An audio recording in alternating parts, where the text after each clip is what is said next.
Hopefully in this video I'll be able to show you how to replace a guide like this one that is broken in the field while you're actually fishing. I'm going to show you a quick and easy way to do it. What I'm going to show you is not intended to be a permanent repair. It's more of a temporary solution to get you fishing again. You'll need to do a full replacement at some point of the guide. This is a method I came up with that seems to work pretty well, so I think it'll work to get you back fishing. Then when you get a chance, you can either do a full-on replacement of the guide with the original size and everything like you had before, or you can take it into a rod builder who can do that for you. If you're interested in learning more about how to replace guides, I'll put a link up here in the top right corner of this video that will link you to a video where I show how you can replace a guide the right way. This is just a temporary solution again, and what we're going to be using for this is a replacement guide. You'll need to carry either an assortment of guides like I've got here.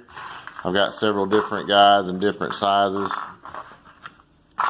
Or you can keep some stainless steel leader wire and make your own guides. You'll just need different objects to wrap the wire around to get the right diameter. If you have things where you could wrap your own guides around out of stainless steel wire around a round object and just form your own legs and things, you don't have to have an assortment like this. You can make whatever size you needed at the time.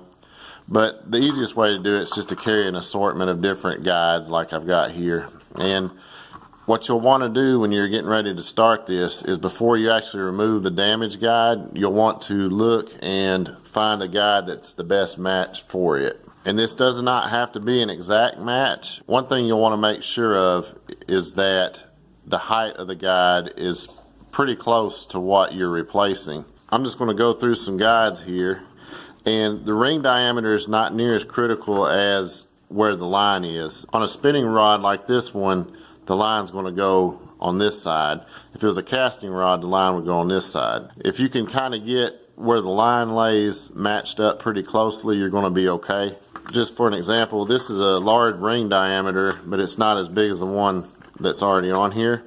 But if you'll take a look, the height is way off. So that's not going to work for me. So I also have some guides like these that have the longer guide frame, and even though that's a different diameter than this one, it's going to be a lot closer to getting where I want to be as far as where the line will go through the guide, where the line will pull down on the guide. That's a really good match. It might cost me a little casting distance because the ring size is different, but it's not going to change the geometry of the rod, the angles that it takes as weight's pulling on the rod. Which could actually cause more damage. Just say your guide was way down here and this guide was in between two other ones that were up much higher. It could cause some weird bending action and could possibly even break your rod. So the main thing you want is to make sure that these heights are as similar as you can get them. They don't have to be perfect. If you can get within 1/4 of an inch or so, you're probably okay. This one's actually a pretty good match, so this is the one I'm going to go with, and I'm just going to lose a little casting distance on my stripper guide. But again, this is not a permanent replacement. This is just a temporary solution, and I thought while I had a rod with a broken ring on it that I might just show you a way you can do that. And I've been working on trying to figure out the most efficient way that you could do this in the field, and this is the solution I've come up with, and I think it works really well, and I think it will help somebody out. You might even be out on the water right now looking at this on your cell phone trying to figure out what to do. This might be able to help you out. Okay, the first thing I'm going to want to do is I'm going to cut this guide, but I'm going to leave the legs sticking out a little bit. And to do that, I'm just using a regular pair of side cutters, and I'm just going to leave some length on these legs here. And I'll show you why here in just a minute.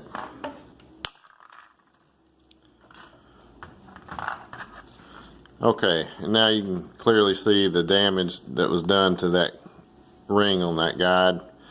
So now that I've got that out of the way, I've got these two legs sticking up here, and like I said, there's a reason for that. Okay, what I'm going to actually do is attach this new guide on. I'm going to use these legs to help me get my alignment right with this guide, And I'm also going to use this base of epoxy to protect my rod blank from what I'm going to use to attach this. I'm going to be wrapping this on by hand, and I'm going to super glue all this together. Super glue is really tough to get off of a rod blank once you've got it on there. The epoxy is a lot easier to work with. It's still not real easy to get off, but it's got to come off anyway. So why not just go directly to this epoxied area. This will save you the headache of trying to remove this while you're fishing, this epoxy, and it will give you a base that you can apply your super glue over in order to hold all this together. That's not going to be as difficult to get off the blank, because you'll actually be removing the epoxy from the blank when you get to that point, when you get home and have time to actually replace this guide the right way. But this should get you back fishing, and honestly it would probably last for quite a while if you just wanted to leave it as is and use it that way. But this is meant more as a temporary solution than a permanent fix, so just know that going in. But this should get you back to fishing. If you just got one rod with you, this should get you going again. Before I start this, I'm going to actually take a utility knife. You could use the edge of a pair of scissors if you wanted to. I'm just going to scrape this down a little bit to give me a little bit of a flat area here where I can put this new leg. And you can kind of see there how that's starting to flatten out. And I'm just going to come back a little further with it.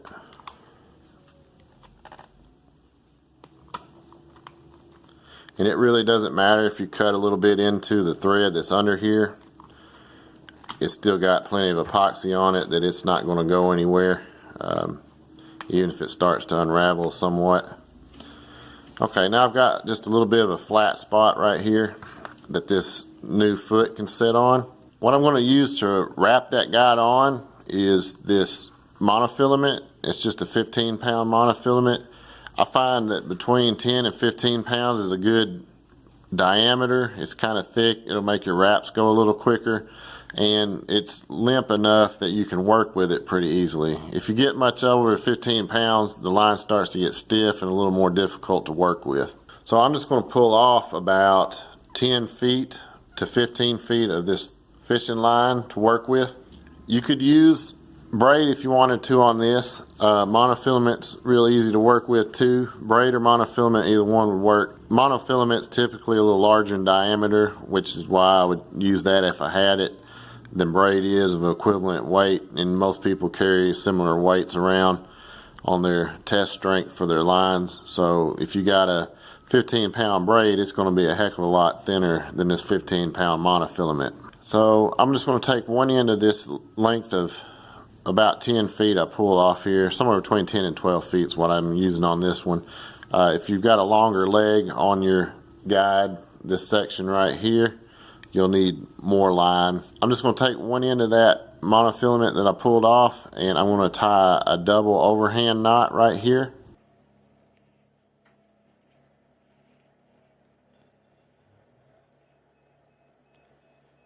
So there's a double overhand knot. I'm just going to cinch that down, and that's going to be a stopper knot.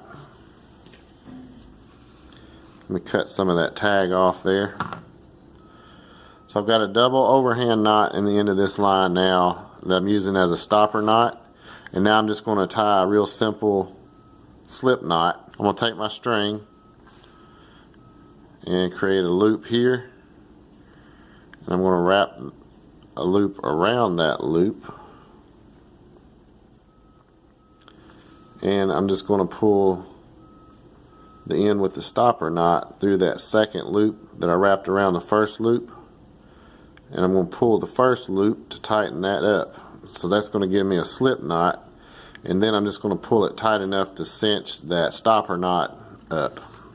So here's what I've got left on this end right now. You can see I didn't wet anything, so that's a little curly there, but it's not going to hurt anything for what I'm using this for.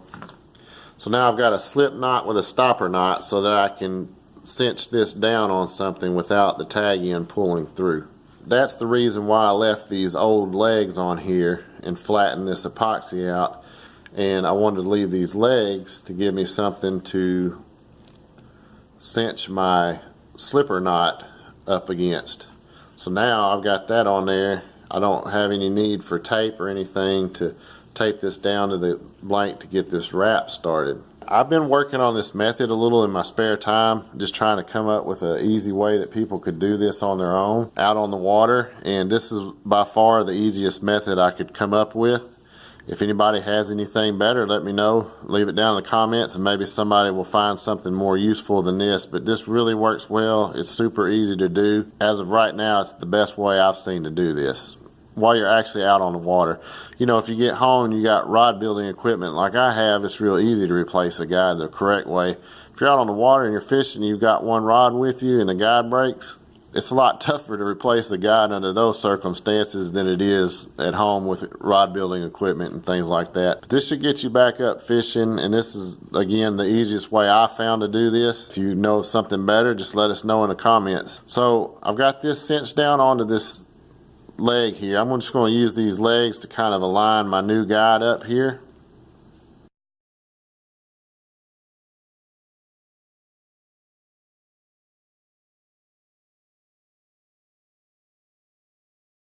I'm going to wrap this string around this new guide here like that, and I'm going to want to put a few turns on this to lock this guide down in place. So you can see there now it's tied up against the old guide legs, and I've got a wrap around it. Now I'm just going to start wrapping this around this guide foot.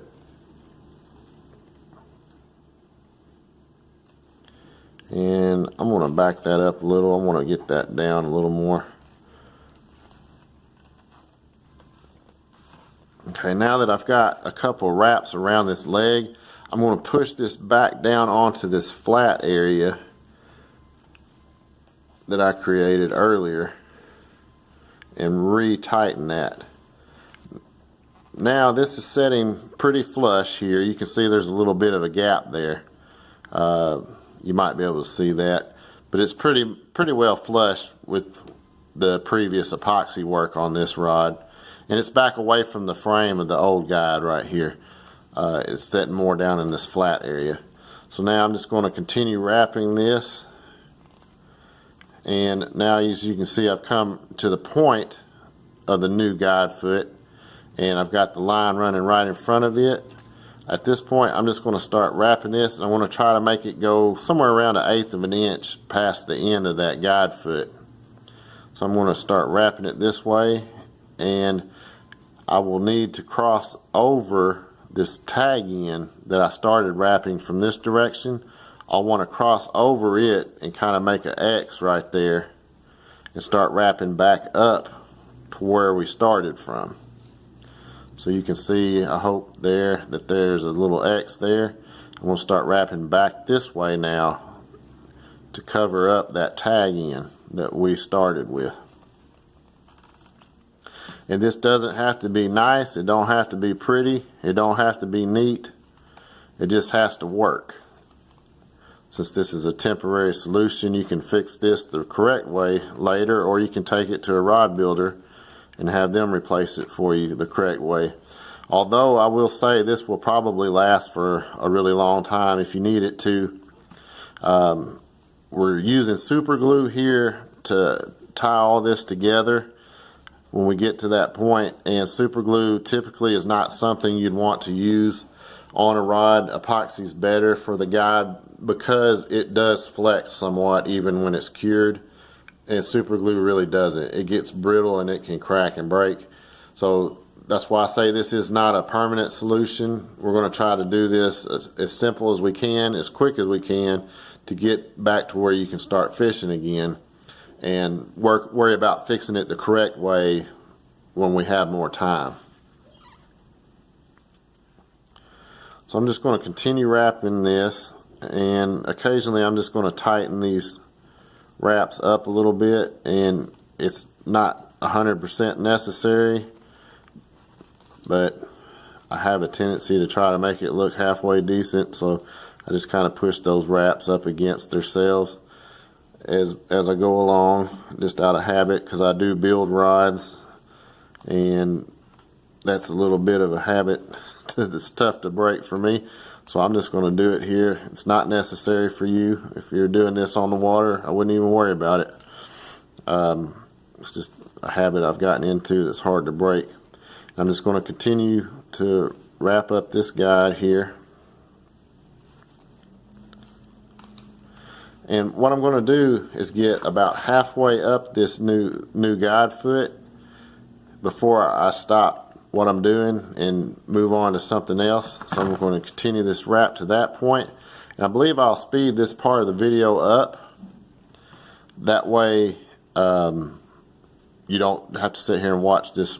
All I'm doing is spinning this rod, holding tension with this hand, and wrapping this thread up this guide foot. So I'll just speed this part up until I get to the point where we're ready to do something else.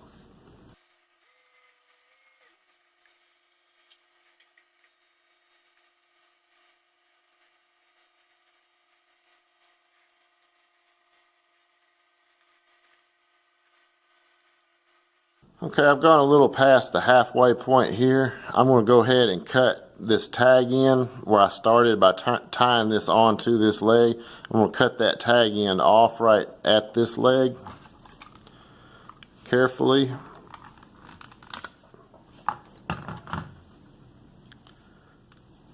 Alright, there's my tag end now. I'm going to pull this back around to the bottom of the rod here, or what would actually be the top, since this is a spinning rod. Alright, now I've got my tag end sticking out there.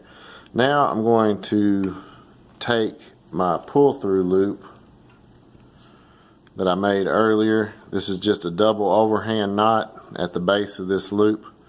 I just take a piece of string, a piece of thread, wrap it into a loop and tie a double overhand knot and cinch it down, and that will create a pull through loop for you.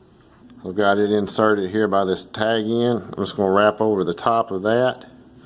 Keep pressure on here on this string to get that all locked in there together.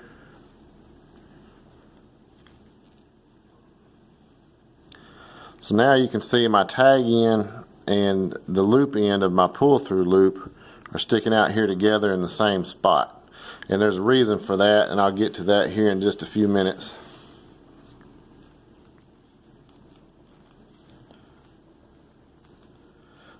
I'm just going to continue this wrap on up to where I get to where the frame meets the foot of this guide.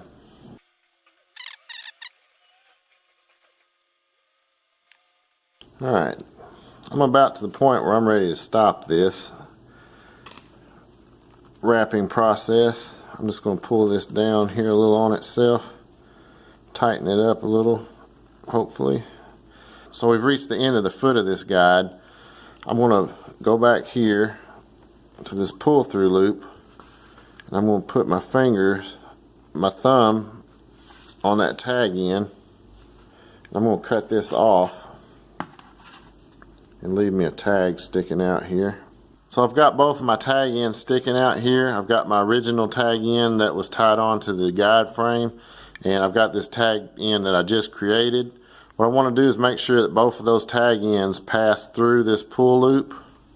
So we'll insert the first original tag end into that pull loop.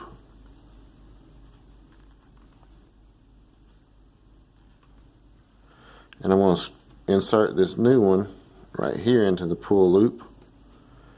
And what I want to do now is just pull this pull loop by the knot that I made in the end of the loop. I'm just going to grab that knot and I'm going to pull both of these tag ends down.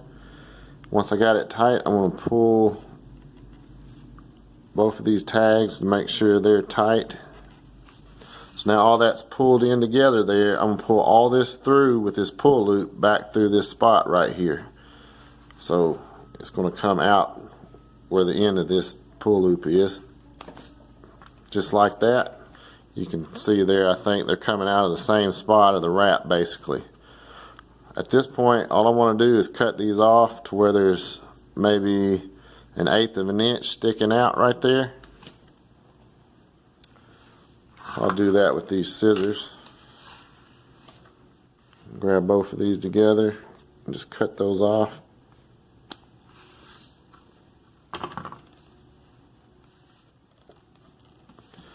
So you can see them sticking out together. I want to try to squeeze them up here to where they'll be close to each other. And what I want to do now is just heat those two together and mash them together so they kind of bond to each other and onto this wrap.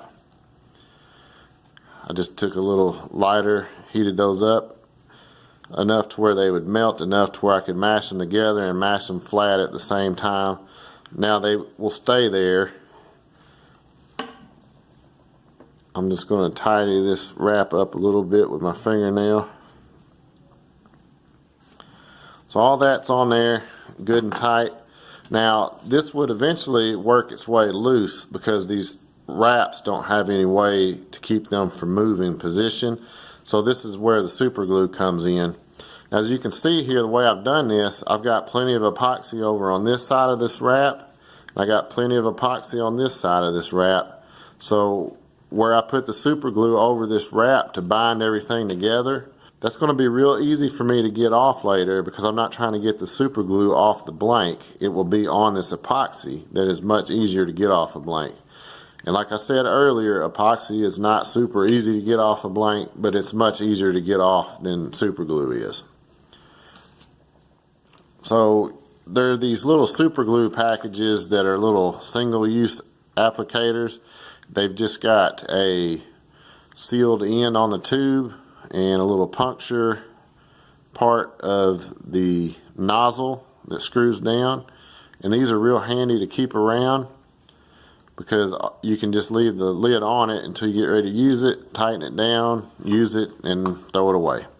You can get these in a package of, I think it's about 5 or so for $1 at most Dollar Tree stores, which is really cheap, and they're very handy to keep around.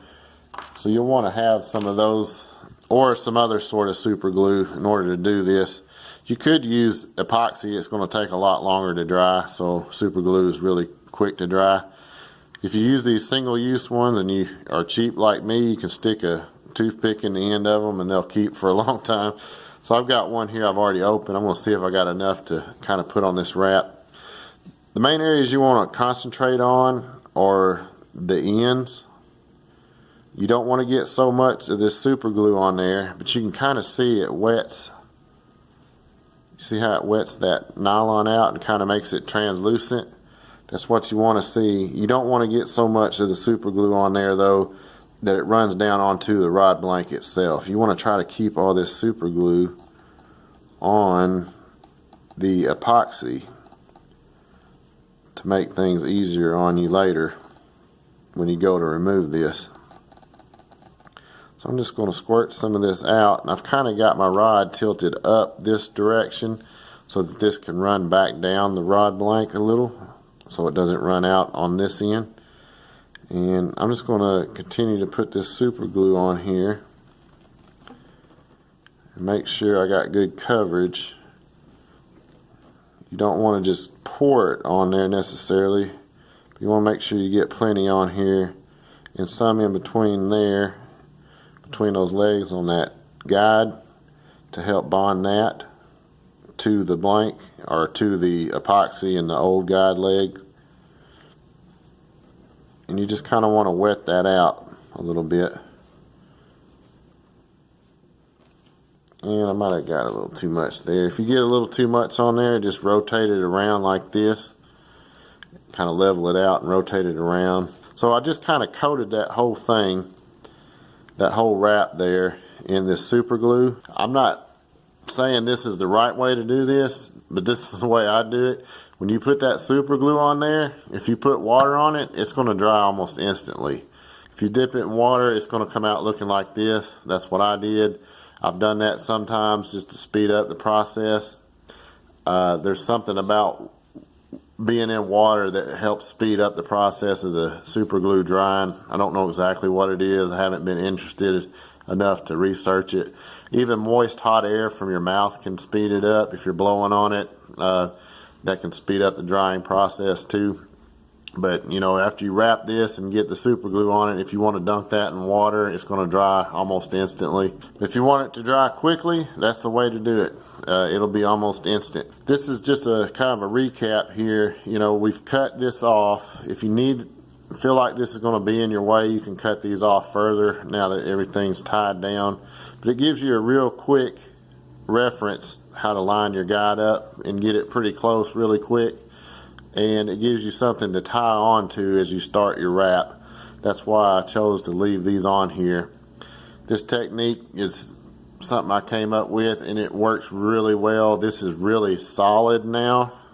As you can see, I'm pulling on that pretty hard and that's not going anywhere. It's not moving any side to side. There's no side to side wiggle down here at the foot where it's tied on.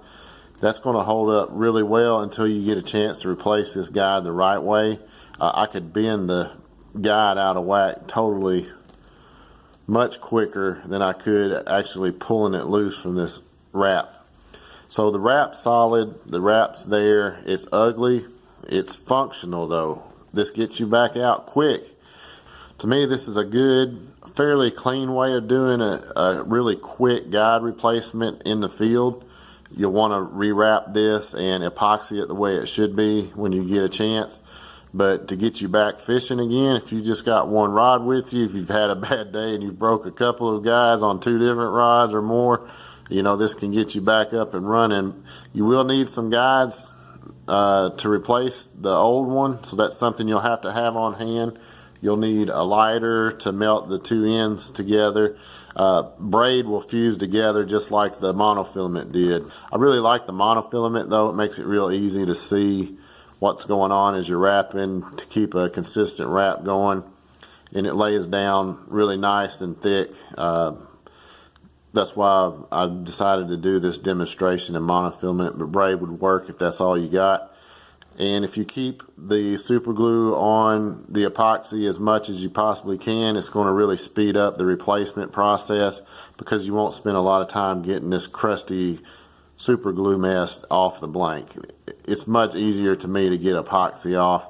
It'll almost peel off once you get a thread wrap started unraveling. Because it remains flexible, it will almost peel off the blank. So it's not that hard to get it off. Whereas the super glue, it really bonds and it is tough to get off if you don't get to it before it's cured. I got just a little bit of runoff. I think you might see a little shiny spot right there, but it's not anything near what it'd been if I'd done this whole wrap and covered it directly with super glue onto this blank. That would be a disaster and really hard to get off. So the super glue is not optimal for a permanent replacement because it doesn't flex as much as the epoxy. We've left the guide legs on here as a reference point and to tie to. And then we've done our wrap. We fused the 2 pieces of tag end together and mashed them flat on the wrap. Real simple process. It's a little time consuming doing the wrap. The heavier weight line you use to do the wrap with, the quicker it's going to go. You could probably do this in the field. If it's your first time doing it, it might take you 15 minutes. If you've done things like this before, wrapping guides on and things like that, it's going to go really quickly. Nothing hard about it at all. Just a little time consuming wrapping the thread around the guide. And then, you know, if you're like me, you're constantly tightening up the wraps. You don't have to do that. As long as you get it wrapped and it's fairly concentric with the wraps, there's not a lot of huge open gaps between them. If they're kind of pushed up against each other somewhat, that's really all you need. Very ugly, but very, very effective, very quick and easy way to get back up and fishing if you need to. I will put a link up here in the top right corner to my videos that show a little bit about making your own guides out of stainless steel leader wire. If you want to keep some stainless steel leader wire on hand instead of carrying a bunch of different guides around for different situations, that would work too. You'll just need something that's about the diameter of the eye to wrap the stainless steel around in order to get a ring shape and then bend your legs.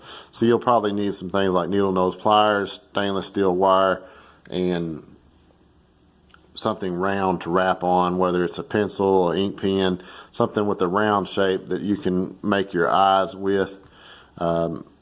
You can make them in different sizes, different lengths. It's fully adjustable. You don't have to carry around a whole bunch of different guides if you don't want to invest the money in keeping some guides on hand. So that's another option. So again, I put the link to that up in the top corner. There's a little info button up here in the top right hand corner. It says it has an eye on it. If you'll click on that, it should show you all the different links I've added here. I'll link to some videos that show how to wrap a guide the right way. So if you want to replace your guide permanently at some point, I've got some guides for how to do that on my channel. I've got several of them. I'll probably put the one I've done the most recently because it's probably a better quality. And I do sell rod building equipment. Right now, all I'm selling is a wrapping jig for doing wraps at home. That's all I sell at the moment. I'm working on several different projects. I've kind of got sidetracked. I started on a power wrapper. Right now, all I'm selling is a hand wrapper. I've started on a power wrapper, and I've got some other things coming down the line too that might actually come out before the power wrapper. I've spent a lot of time on it, and I kind of walk away from it and come back to it. It's been a little bit of a frustrating process, but when I get done with it, it's going to be really nice. So I've got a playlist I'll link to up here in the corner. You can go look at. It's got all my different rod building videos on it. If you're seeing this quite a while after I posted this video, there'll be some links, new stuff on there I probably have too. You might want to go check out. Maybe even some new equipment listed at that time. I hope that helps somebody out. I hope you found it useful. And if you did, just give me a like and a comment down below. If you know a better way, leave a comment below. I'd also appreciate it if you like this, or if you like fishing videos in general, especially DIY stuff. If you'll subscribe to my channel, it really helps my channel grow. So I really appreciate that too. And to all my subscribers out there, thank y'all so much. I'm creeping up on 3,000 subscribers right now, and I really appreciate all y'all going out of your way to subscribe to my channel. You turn on notifications. It is so appreciated. You guys have no idea. So anyway, that's all I got for today. Tight lines, guys.